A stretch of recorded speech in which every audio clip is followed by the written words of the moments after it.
We're standing in what was the midnight fire of 2022. My name is Angie Krall. I'm the Deputy District Ranger on the west zone of the Carson National Forest. We're standing above Potrero Canyon. We're standing on the ancestral land of the indigenous Tewa, Apache, Hickory Apache Ute peoples, and also we are standing on the Jose Lavato land grant land, later to become Forest Service land. Since that time, we've had 100 years of fire suppression. So a lightning strike occurred in the Potrero Canyon here, where it often does, in mid-June. And we knew that it could be off to the races. We arrived kind of in this area around, I'd say about 10:30, 11-ish p.m. We kind of got our thoughts together to try to find where this fire was at. My name is Chris Farrar.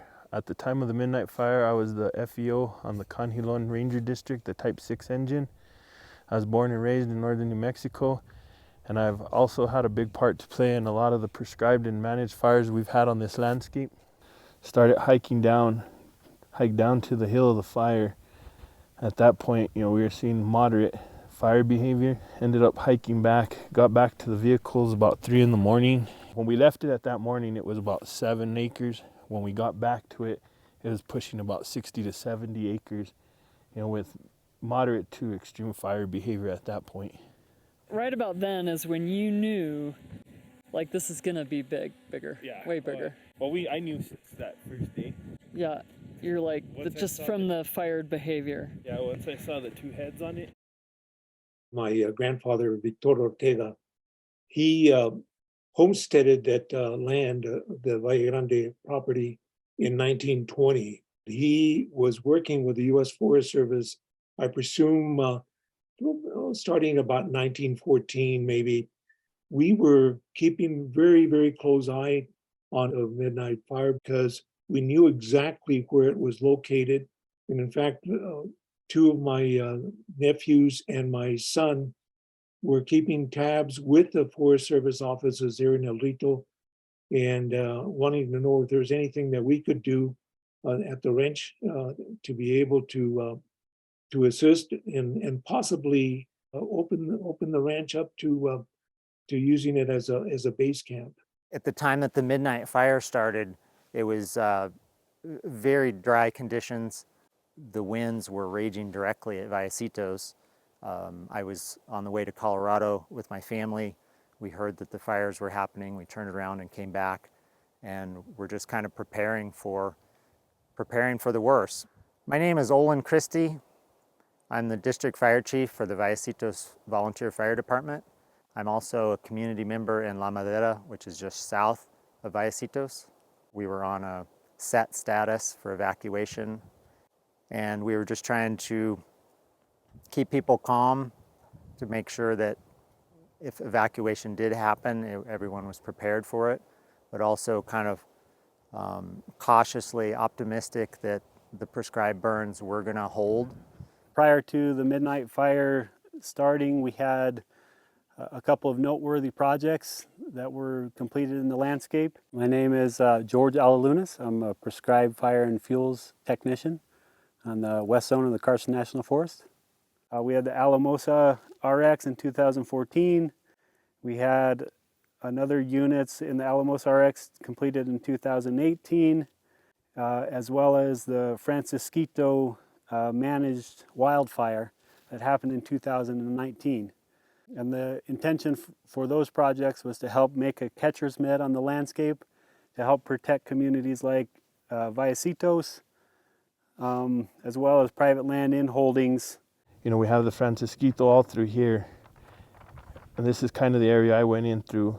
And so when the fire hit this, we were able to, like I say, it went from 100-foot, 300-foot flames to 2-3-foot flames in a matter of, minutes, just because of the fuel treatments there. Like here we have the midnight fire where you can see red needles, higher burn scorches on the trees. And then you come over the road to where the Francisquito fire was, you don't see as high burn scars or red needles due to the fact of the fuel treatments that were placed in there.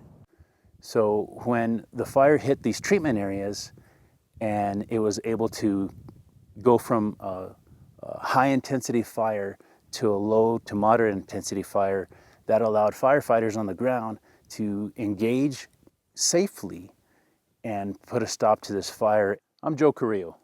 I work for New Mexico State Forestry Division out of the Chama district. The fact that we had treatments conducted over a number of years prior to this fire season, that's what stopped the fire. As an agency administrator within the Forest Service, as a district ranger, I've had to really learn about fire ecology and tactics from my fire and fuel staff. In 2017, we had the Bonita managed fire, which actually was one that burned a little higher severity than we wanted it to. And we did impact a surface water system in the village of Vallecitos. They took some time to come back from that, and that meant we also had to rebuild our social license there in Vallecitos.